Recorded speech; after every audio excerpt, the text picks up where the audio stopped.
Imagine you're standing right in the center of a crowded city square. Okay, I'm picturing it. Right. And right in the middle is this massive, gleaming bronze Huh. statue. It's a monument that everyone in the city looks to for comfort, for identity. Like a real anchor for the community. Exactly, a deep sense of belonging. But now, imagine the person that statue is modeled after suddenly walks right up to it, pulls out a sledgehammer, and just starts swinging. Oh. Yeah, swinging until the whole thing just crumbles to the ground. That shock, that With confusion. sudden absence of the landmark. Yes, that is the exact psychological space we are exploring today on the deep dive, because we are looking at a really comprehensive 10-part analytical breakdown of just one single piece of music. Just one song. Yeah, right.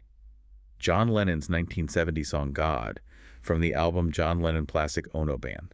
And, we really need to clarify up front that we are not just doing a standard music review today. No, definitely not. This source material, this analysis, it treats the song as a radical disenchantment text. Which is such a great phrase. And that's really the mission of this deep dive. We're going to explore the mechanics of human belief. Like, why do you, me, human beings in general, so desperately cling to myths? To saviors, to cultural icons. Yeah. Right? And more importantly, what actually happens to the psyche of a society when an idol deliberately shatters their own pedestal? That's a huge question. Okay, let's unpack this. Because to really grasp the massive psychological bombshell of this track, Yeah. we have to travel back to the exact historical moment it was dropped into the culture. The context is everything here. It really is. We need to look at the very first line of the song, which honestly completely rewired how people thought about faith and fame. So let's set the scene. The year is 1970, and the psychic atmosphere of the world is just heavy. I mean, the utopian dream of the 1960s hasn't just faded. It crashed violently. Violently crashed. You have the horrific aftermath of the Manson family murders. That's right. You've got the tragedy at the Altamont Free concert, where that whole Peace and Love Festival vibe literally turned deadly. Not to mention the Vietnam War. Exactly. The relentless, grinding reality of Vietnam. So the counterculture is frankly deeply traumatized. Yeah, they're lost. Right. And right in the middle of this chaos, you have John Lennon. He is transitioning from being this global pop icon A literal symbol of an entire era. into an individual undergoing some intensely agonizing psychological self-examination. And his opening thesis in this song is just a philosophical gut punch. What does he say? He sings, God is a concept by which we measure our pain. Man, Yeah. it's such an arresting line. It immediately tells you this isn't going to be a standard pop song. No catchy chorus here. Right. It sounds more like a psychiatric diagnosis than a lyric. Well, what's fascinating here is how Lennon takes the concept of God and he completely shifts the definition away from theology. He drops it squarely into psychology and sociology. Oh, interesting. So it's not about religion in the traditional sense. Exactly. The analysis we're looking at makes it very clear the song isn't debating the existence of a literal deity up in the clouds. Right. It is explaining a human reflex. It argues that in times of extreme vulnerability, suffering and pain, people desperately need orientation. They need an anchor. Yes. And because that need is so overwhelming, it forces us to latch on to substitute religions. Okay, think about that for a second. Yeah. Think about what you do when the news cycle gets just too overwhelming, or when your personal life feels out of control. We've all been there. Right. Do you lean on a specific podcast, maybe a political commentator, or even a lifestyle influencer to sort of tell you how to feel? To make sense of it all. Yeah, that's the exact mechanism Lennon is exposing. We take that human need for comfort and we just project it onto whatever is available. Precisely. And these substitute religions, they can be formal, institutional religions, sure. But they don't have to be. No, they can just as easily be political figures, or sweeping ideologies, or pop stars. Like the Beatles. Exactly. The song highlights this universal structural mechanism. When a society is hurting, the attractiveness of symbols that reduce complexity just skyrockets. Because complexity is hard. It's exhausting. If you're in pain, a complex truth is the last thing you want. A simple myth is comforting. We want big names or rituals to make our uncertainty feel manageable. Okay, but I have to push back on the core premise here for a second. Sure, go ahead. Is faith only about reducing pain? Like, are cultural icons and belief systems really just emotional crutches for society when it's, walking with a limp? That's a very fair question. Because that feels incredibly cynical to me. I mean, it kind of ignores the fact that a lot of people find genuine joy in community and ethical grounding in their beliefs, right? Absolutely. Like, belief systems are sort of the load-bearing walls of a house. They give a culture structure, a place to gather. Well, the analysis actually highlights this exact counterargument. It notes that religion and cultural symbols absolutely can build positive communities. Right, they aren't all bad. Exactly. They provide ethical frameworks without inherently becoming authoritarian. So faith isn't always just a symptom of suffering. It can be a foundation for immense good. Okay, so then what is Lennon's actual target? Lennon's point in this song acts as a radical correction against a very specific type of belief: blind faith. Oh, right, the kind of Mhm. faith where you just completely abdicate your own critical thinking. Exactly. He is targeting the human tendency to confuse the search for comfort with the search for truth. Wow, that's a huge distinction. It is. When we are in pain, we aren't usually looking for objective reality. We're looking for a lifeline. Something to hold on to. Right. And Lennon is warning us that when we use belief simply as a measuring stick for our pain, we become deeply dependent on those substitute religions. We stop thinking and we start blindly following. Okay, so if pain is the thing causing us to cling so tightly to these symbols, what happens when someone decides to systematically walk down the line and just destroy those symbols one by one? Because that is exactly what the song does next. Yes, he moves from that psychological thesis into a literal ritual of iconoclasm. He just starts listing everything he doesn't believe in. And, I mean, he leaves absolutely no stone unturned. The sheer audacity of this list is staggering. It really is. I mean, he systematically crosses out the pillars of the 20th century. Mhm. He says he doesn't believe in magic, I Ching, Bible, tarot. The mystical and the religious, yeah. Then he goes after historical and political figures, right? Hitler, Jesus, Kennedy, Buddha. A wild grouping. Totally wild. Then he moves to concepts like mantra, Gita, yoga. And finally, he attacks pop culture itself. Kings, Elvis, Zimmerman, which means Bob Dylan. Right. And then, the ultimate mic drop. The big one, He says he doesn't believe in Beatles. which you have to remember was basically heresy in 1970. Seriously. But by putting political systems, religious deities, and pop bands on the exact same level, he's showing us something crucial. This specific object of worship actually matters less than the mechanics of the worship itself. Oh, that's a great point. It's the act of worshiping that's the issue. Right. Think about how jarring it is to hear Jesus, John F. Kennedy, and Elvis Presley in the exact same breath. It completely flattens the hierarchy of reverence. Exactly. The function of the teenager screaming for Elvis and the function of the zealot bowing to a statue, they are, in his view, driven by the exact same psychological engine. They're both just trying to soothe their pain. Yes. And by breaking these bonds publicly, he is untethering himself from the expectations of millions of people. Well, here's where it gets really interesting. After he runs through that entire list of rejected idols, the discussion in our sources pivots to what is probably the most culturally devastating line in the whole track. The climax of the song Yeah, the music swells, then it completely drops out, and he just says, the dream is over. gives you chills. It really does. And Not- this wasn't just him saying, hey guys, the band broke up. Our sources point out it acted as a highly concentrated, double-coded message. Right. It was a personal resignation letter from the Beatles, obviously. But it was also a generational epitaph. The tombstone for the 60s.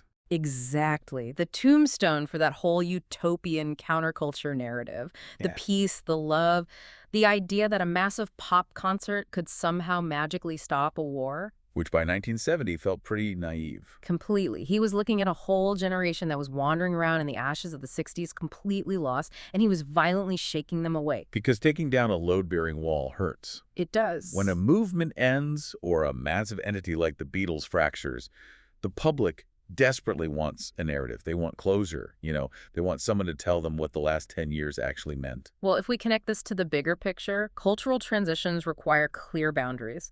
Lennon was claiming narrative authority over the end of an era. He was taking control of the story. Exactly. To assert his brand new status as an independent solo artist, he couldn't just gently walk away. No, he had to burn the bridge. He had to publicly and forcefully devalue his old status and the collective myth of the 60s. The dream is over is him drawing a hard, uncrossable line in the sand between the past and the present. It's an act of historical compression, right? Taking this massive, complex cultural disappointment and just reducing it into a single, undeniable phrase. A brilliantly effective one. But, you can't deliver a message about stripping away false idols and getting down to the raw truth if you're hiding behind, like, a 40-piece orchestra. Oh, absolutely not. The medium has to match the message. Right. The physical sound of the record had to undergo the exact same violent demolition as the lyrics. Which brings us to Arthur Janoff and Primal Therapy. Yes, this is so fascinating. The psychological backdrop of this entire album is deeply rooted in this intensely raw therapeutic process that Lennon and Yoko Ono were undergoing at the time. Janoff's theory, right. Yeah. His theory was essentially that adult neuroses are caused by repressed childhood trauma, and the only way to cure it is to cognitively regress, physically experience that exact childhood pain again, and literally scream it out. Literally scream. Literally. The goal was to completely bypass intellectual adult defenses and just access pure, core emotional agony. And that pursuit of unfiltered emotion heavily dictated the aesthetic of the music on this track. It stripped everything away. Our sources detail this severe musical reduction. You have Klaus Voormann playing this very sparse, deliberate bass line. You have Ringo Starr playing incredibly muted, almost hesitant drums. There's no flashiness at all. None. There's zero decorative ornamentation. And what's wild is that Phil Spector was a co-producer on this. The wall of sound guy. Exactly. Phil Spector invented the wall of sound, massive, swirling, symphonic pop production designed to completely overwhelm the listener. But God deliberately strips all that away. He's musically naked. And by removing all that musical armor, it forces every single word to carry immense weight. Think about the physical mechanics of the recording for a second. Okay. When you remove heavy instrumentation and you remove the echoing reverb from a vocal track, what happens? The singer sounds really close. Exactly. They suddenly sound like they're sitting uncomfortably close to you in a very small room. It simulates extreme, almost claustrophobic intimacy. There's nowhere to hide. Right. There's no sonic distance between the speaker's pain and the listener's ear. I do have to ask, though. Yeah. Isn't musical reduction just another type of performance? How do you mean? Like, think about modern social media. It feels akin to an Instagram influencer posting one of those raw, no makeup, waking up selfies, right? Oh, I see where you're going. Yeah, but it still took them an hour to set up the perfect natural lighting, find the right angle, apply a subtle filter. A curated rawness. Exactly, curated rawness. So is this song actually the honest, unfiltered truth? Or is it just a highly strategic, calculated provocation that's disguised as truth? That is an excellent question, and the analysis warns us not to fall into that exact trap. We cannot confuse artistic self-revelation with absolute, documented truth. Because it's still art. Right. Art, by its very nature, transforms experience. It doesn't just passively document it like a security camera. The microphone changes the reality just by being there? Precisely. The minimalism is a profound aesthetic choice. It creates a powerful illusion of directness. Illusion being the key word. Yes. But whether every single note was a spontaneous burst of pure truth from Primal Therapy, or whether it was a carefully calculated anti-spectacle designed to consciously contrast with his heavily produced Beatles output. The mechanism still works. It absolutely works. The aesthetic perfectly amplifies the song's message. It forces the listener to confront the words without any sonic distraction to hide behind. Okay, so the music is stripped down, the cultural idols are smashed, the 60s dream is declared dead. After Lennon systematically burns down this entire forest of cultural myths, what is left standing in the ashes? Where does he actually leave us? Well, he shifts from negative rejection to a very minimal positive assertion. Right, after that massive list of what he doesn't believe in. He finally states what he does believe in. He sings, "I just believe in me, Yoko and me." And that's reality. So what does this all mean? He basically replaces these massive, abstract, global myths with the tiny, concrete, personal reality unit. Just him and his romantic partner. But does that actually solve the problem of human dependency? Like, is it even possible for human beings to exist without some form of collective belief? Tough question. Because honestly, it feels like he hasn't abandoned cults at all. He's just built a much smaller two-person cult of his own. And that right there is the most productive tension of the entire song. Sociologists and music critics have debated it for decades. Really? Yeah. The analysis shows that audiences were deeply split on this ending. For some listeners, stripping away the expectations of the world and relying only on yourself and your chosen partner, that was the ultimate act of self-empowerment. I can see that. You shed the false idols. Right. It's the Right. brave conclusion. You Yeah. take back your agency from the mob. But the other side of that coin looks an awful lot like narcissism. Exactly. The counter-argument is that he wasn't really solving the problem of dependency, he was just shrinking the radius of it. He traded a macro-religion, the adoration of millions of fans, for a micro-religion. And the source material notes that the song doesn't actually offer a perfect, clean societal solution. It'll give you the answer. No. Instead, it forces you, the listener, to question the scale of your own loyalties. It champions self-determination, absolutely, but it simultaneously reveals how deeply, fundamentally tied we remain to personal validation. Like, complete, absolute independence might just be another myth we tell ourselves to feel better. Exactly. Which brings us to the most mind-bending part of this whole deep dive. This is where it gets incredibly relevant. It really does. Yeah. Because we've been looking at this purely in his 1970s context. But the source material makes an incredibly compelling argument that the mechanics of this song, the way it dissects belief, idols, and pain, are terrifyingly relevant to our current 21st century media landscape. It is almost prophetic when you look at the underlying structures. Modern digital platforms, social media, they operate on the exact logic that Lennon was critiquing over 50 years ago. How so? Well, today, public communication isn't really organized around slow-moving institutions or complex philosophies anymore. It is organized entirely around individuals. People act as brands. Yes. And more importantly, people act as identity shortcuts. That's the perfect term for it. If you align yourself with a specific influencer or a specific podcaster or a celebrity, you are instantly signaling a whole package of beliefs to the world. You don't have to explain your complex worldview. Right. You just retweet a certain personality and everyone knows exactly what tribe you belong to. And the algorithms that run our digital lives actively reward and amplify this behavior. An algorithm doesn't care about nuance. No, it cares about engagement. Exactly. It rewards polarization, it rewards repetition, and it rewards the intense personalization of ideas. Why? Because we are still in pain. We're still looking for a way to measure it. We are still seeking certainty in times of crisis, whether that's economic instability, geopolitical chaos, or just the overwhelming, deafening noise of the internet. So the algorithm happily steps in as the new high priest. It's too eager to do it. It supplies us with an endless, perfectly curated feed of substitute religions and digital idols to soothe that uncertainty. The objects of worship have changed, but the machinery of human belief is identical to 1970. We still want symbols to reduce the complexity of the world so we don't have to feel as anxious. So let's turn this outward for a second. Think about your own daily habits. Who are the identity shortcuts that you rely on? It's a great exercise. When the world gets confusing, whose voice do you immediately seek out to tell you how to feel about it?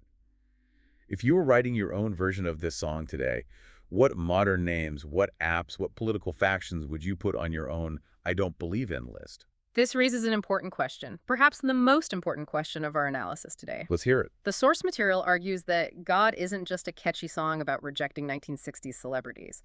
It is a fundamental structural critique of how we navigate the incredibly thin line between healthy critical distance and blind personality cults. And that navigation is exponentially harder today.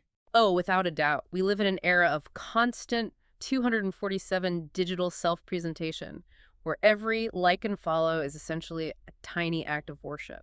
It's incredible how a song recorded with just a piano, a bass, and some drums half a century ago can so perfectly describe the psychological trap of the modern internet. It really is timeless.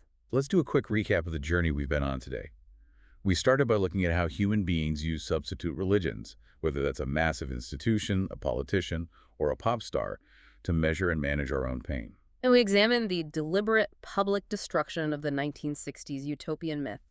We saw how cultural transitions require someone to violently draw a line in the sand and demand narrative authority to declare the old dream over. Then we looked at Arthur Yanov's primal therapy and how the raw, minimalist musical aesthetic created a powerful illusion of absolute truth.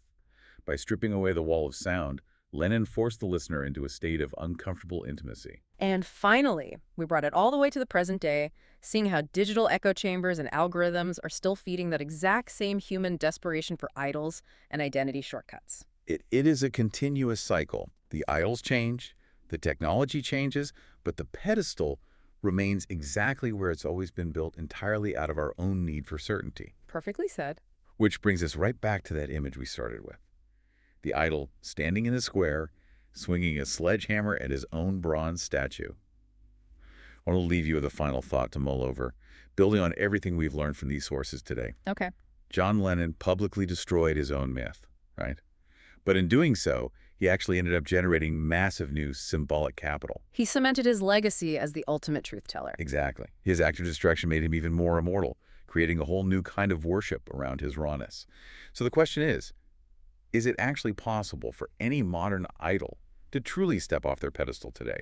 Or would our modern algorithms simply take an artist's genuine, desperate attempt to reject their own fame, package it as a trending, authentic aesthetic, and turn their profound act of rebellion into just another highly monetized brand?